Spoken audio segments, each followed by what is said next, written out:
Hello, hello. I'm sorry, I am a few minutes late. Shh, I had some technical difficulties. It happens sometimes, right?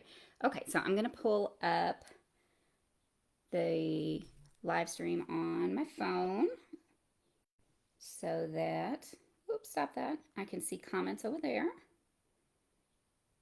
All right, so now I have comments there and the sound is off, so that won't be jingling at us anymore.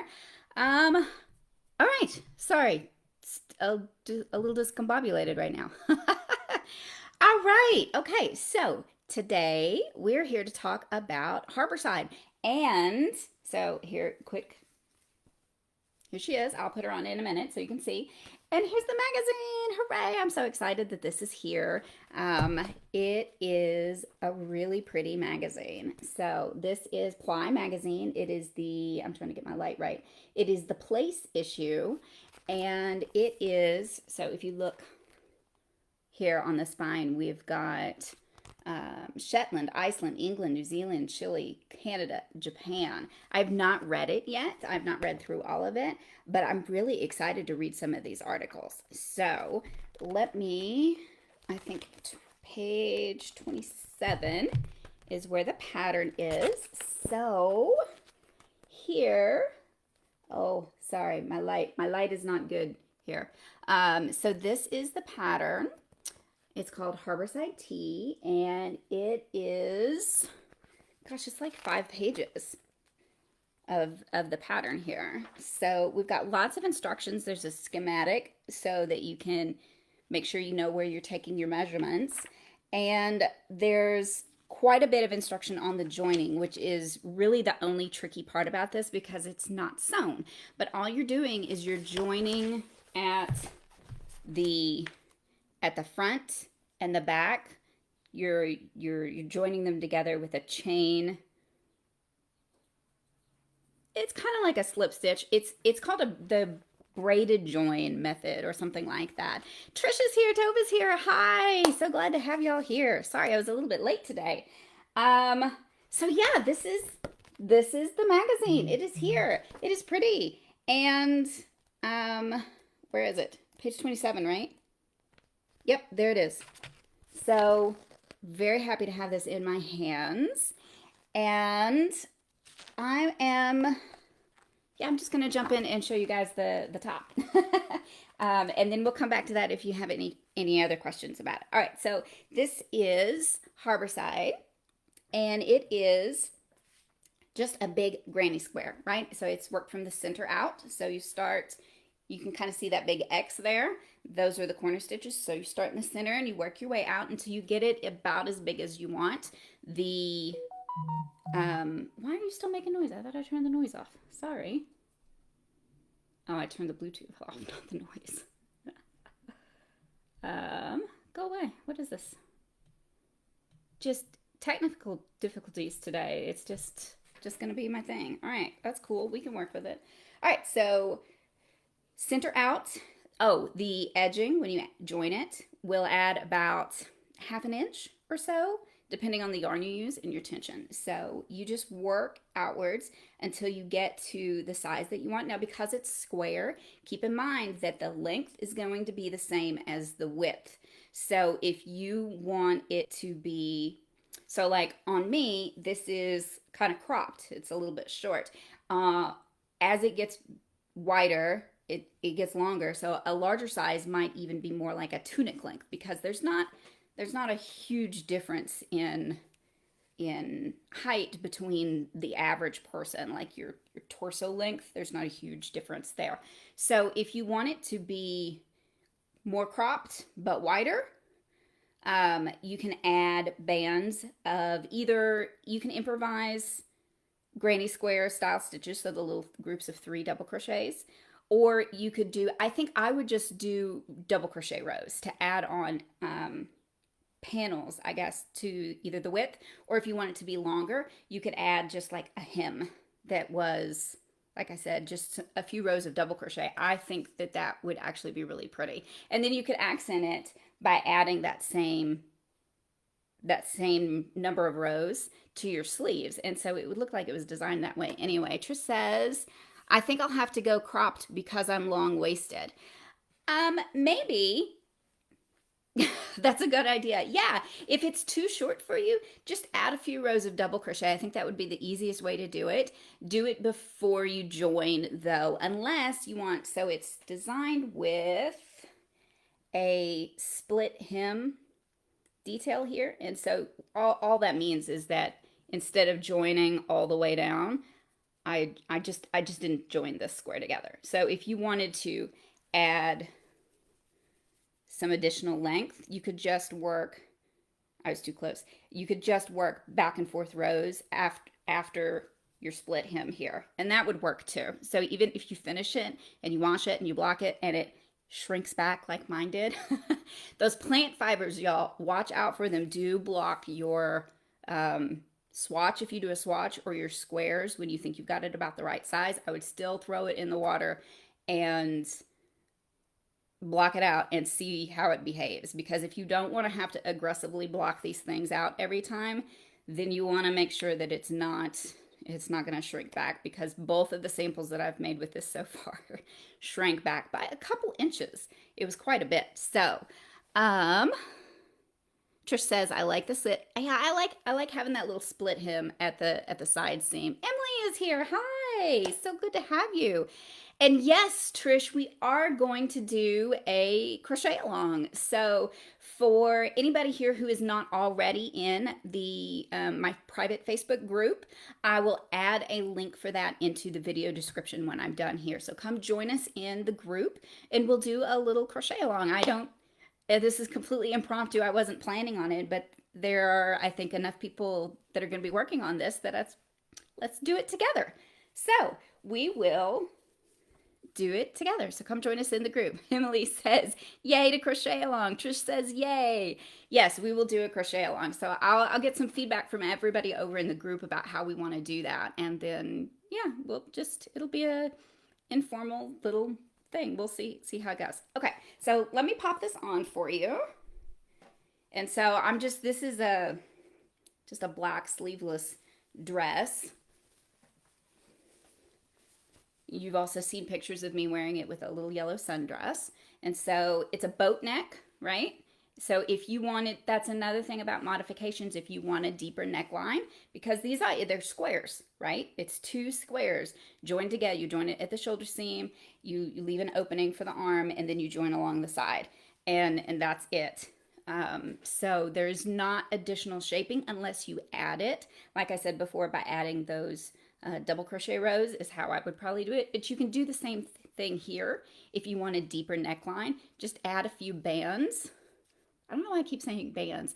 Add a few rows, either of improvise the double crochet stitches if you don't want to have that stripe across here, and do that before you join.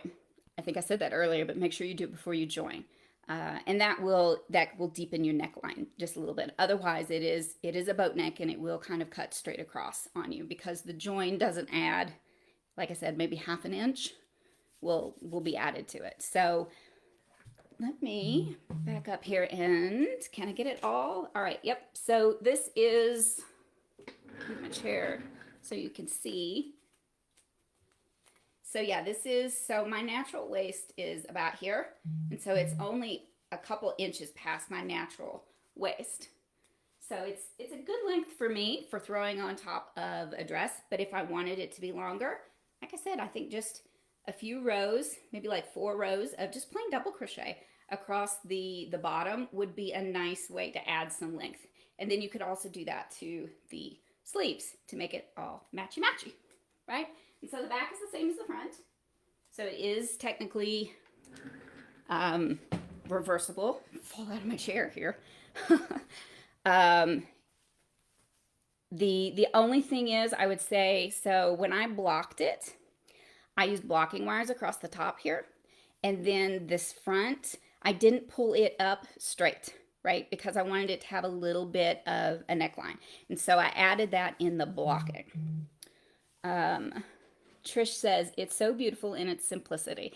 Yeah, I really like the idea of creating garments that are simple. Like, I don't like having to have all my instructions nearby throughout the whole thing. Every once in a while I like to do a project like that, and that's where the stitch sampler style scarves come from, right? But something bigger like this, I really like an easy stitch, easy construction, something like that.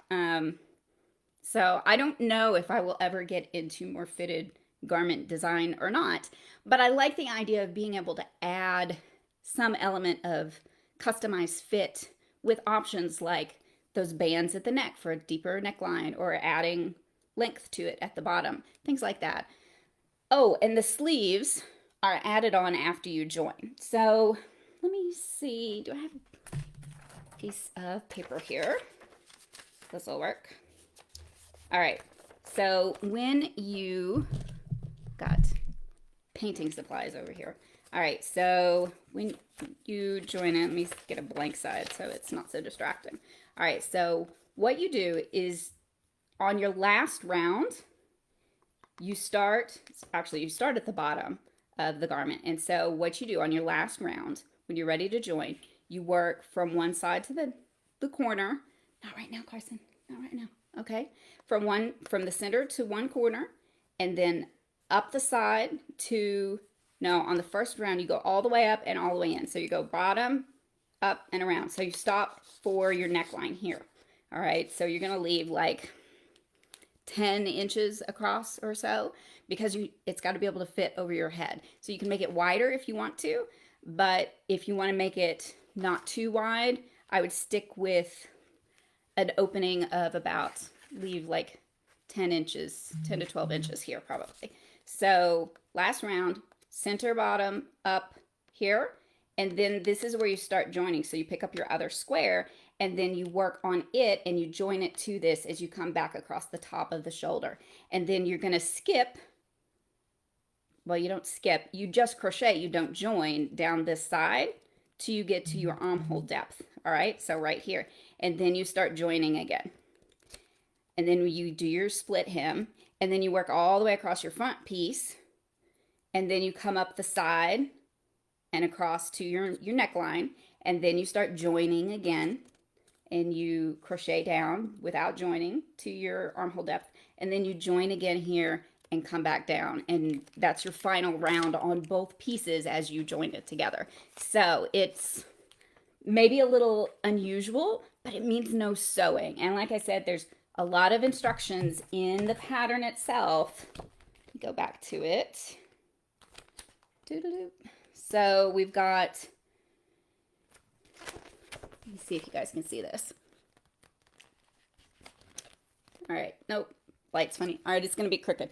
Right here, this is the instructions for the front. Pretty easy, just a granny square. This is the instructions for the back, right? You're just repeating essentially. All right, and then here's your joining instructions. This is where the bulk of the joining or the instructions is in the joining here. So this way, 2 whole paragraphs or columns, and then the sleeves, right? So these are your instructions for the sleeves. And then, oh, this is notes about on adjusting fit. So yeah, it's pretty customizable. Oh, people are talking in the comments. All right, so that was probably more detail than you actually wanted, but I wanted to kind of go over how that joining happens, because it's interesting to wrap your head around it if you haven't ever done something like that before. Let's talk briefly about yarn. I don't see any questions. Let me check over here. Okay. This was my original version, and it was done in a now discontinued yarn, but it was, I think, a linen and silk blend. I'd have to double check it. So it softened up pretty nicely, and it's light. It's pretty comfortable now to wear.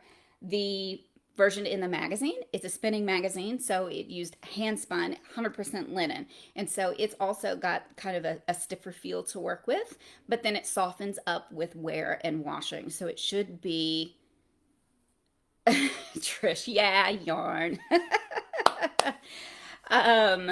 Yeah, so a linen will, any yarn that's 100% linen or has a linen in it is probably going to be a little scratchy or stiff feeling to work with. So you're going to have patience as you crochet it, but the more you wash and wear it, the softer it should get. So I'm working on another version here. I tried it on the other day to see how much bigger I needed to make it, so it's still pinned together. All right, so this is another version that I'm working on, and this is using a gradient yarn, right? And so center out, so you get to see that square shape in the color. So if you're using a yarn that is self-striping, you'll see that same effect. You'll get the striping in a square shape, which I think would be really cool. So this yarn is, all right, so I'm gonna hold it up so you guys can see who it's from. This is 75% cotton and 25% silk. Okay, so this is a cotton and silk blend, and it's already really soft. So I think that this is gonna be a really nice wash and wear, comfy, toss on kind of thing. So those are the two things. Trish says that's pretty. Thank you. Yeah, so I've done it in a linen silk blend, which is this, 100% linen, and it looks a little bit stiffer on the model in the magazine. You can see the blocking lines are still kind of crisp. Oh, I'm tangled up in yarn. Let's see here. Let me pull that picture. So the sleeve here is kind of pointy because it went straight from being blocked to the magazine, and probably they left it flat like that until she put it on. So it still has a little bit of stiffness to it. But like I said, the more you wash and wear a fabric like that, the softer it will get. So it should have nice staying power. Now, if you don't want to do a summer version, if you wanted to lengthen the sleeves, you could. So it's slightly tapered at the bottom here. It comes in maybe an inch. I don't remember. I'd have to look at the pattern. But you could just repeat those rounds if you wanted to make the sleeve smaller and longer. You could add in those decreases along the bottom seam as pretty much wherever you needed to, I think. I haven't done it yet, but I don't think it would be an issue to continue adding additional decreases down the sleeve if you wanted a fitted long sleeve. So, or you could just keep working it straight and have a looser sleeve. I think it would be pretty that way too. It would have almost a bell sleeve effect. If, like I said, like me, you like the simple stuff. So that would be an option too. You know, just work your decreases until you've got a sleeve circumference that you like, and then just work straight. So this is straight. These, like, I don't remember how many rows, but these last couple inches, it's just worked straight. There are no more decreases there. Trish says, I was thinking about that, a 3/4 length sleeve, maybe in wool. Yeah, absolutely. So just because this was designed as a summer top with plant-based fibers doesn't mean you can't do it in wool. You could absolutely do it in wool. And like make the sleeves longer if you want. I think a 3/4 length sleeve would be nice too. I think it would be a really good throw on when the weather starts getting cooler, and being wool would make it a little bit warmer. Trish says it would be great for fall and into the winter here in North Carolina. Yeah, I think it really would be. And I may do another version myself in wool if I don't get distracted by another shiny thing after I finish this one like I did before. Because I started this, well, before I submitted it to the magazine. So this was, yeah, this has been in the works for a while. I'm still tangled up in yarn. Anyway, that's there. So yeah, and just because it was designed in fingering weight yarn does not mean you have to make yours in fingering weight yarn. Because it's just this square, you could change the weight of the yarn too. You could do it in sport weight, DK, worsted weight. You could probably even do it in chunky weight if you wanted to. And then you just work to the dimensions that you want. You add your joining round, and it's not so, it doesn't, the instructions don't tell you to, you know, count stitches. You're going to measure it, right? So you need to get your own body measurements. And a quick tip here, If you don't know what your armhole depth is, take a pencil, put it under your arm. I learned this tip from Patty Lyons, y'all. If you don't know her, go check her out. So take a straight edge, put it under your arm, and then take your tape measure here, right? And then drop it down. This is easier to do if you have someone to help you. So you want to put it at your shoulder seam here, and then just let it fall down in front. And so right here where it meets the edge, my sleeve depth, right, is around 7 inches. So whatever your sleeve depth is, you want to add about 1 inch to it in the armhole opening that you leave open there. Trish and Emily are chatting about North Carolina in the comments. That's awesome. All right, so let me see. We've talked about yarn. We talked about the construction. I showed you the magazine. Oh, I didn't show you. That's the yarn, you guys. So the yarn for the magazine version was hand spun by Samantha Stoppel. So here is some of her progress photos. Up a little bit. There we go. So she experimented with a couple different kinds, and she ended up going with the flax. So this is the flax right here. That's the flax fibers. So they look kind of gnarly, to be honest with you. And she made them wet to spin them. So I think it's really cool. And I'm also really glad that they found somebody else to spin it, because I don't have a lot of experience with it. And so there it is again. Whoops, this way. So yeah, the yarn was hand spun by Samantha Stoppel. She did a great job. I was totally impressed with how well she matched her hand spun to the yarn for this original sample. Because I sent her a little swatch and then some of the leftover yarn that I had. It was really impressive. So it's amazing what you can do with hand spinning. It really is. Emily says, more and more I'm loving neutrals and even undyed yarn. It really brings out stitch definition. Yeah, absolutely. Both of the tops that I made were, this is just the natural color of the yarn, as far as I know anyway. And it's, I mean, even on top of black, it looks great. So, yeah, I think it's a good staple, kind of a capsule wardrobe piece, right? I think it's a good piece to have. But it would also be fun in lots of different colors. Trish and I were talking the other day about some orange yarns that we were both just like, ooh, it would be so pretty in this. We both like orange. So yeah, I think it would be fun in pretty much anything. Well, I mean, I've got this one in kind of a golden yellow and red. So this will be a nice fall piece for me. Well, we're moving to Hawaii, so I'm not sure there will be much fall weather. It will be a good evening, like cool, breezy evening toss on garment. That'll be yeah, there's Trish with her big orange hearts. Yes, we love orange. We love orange. Okay, so does anybody have any questions? I've been rambling on for quite a while now, and I think I talked about everything that I wanted to cover.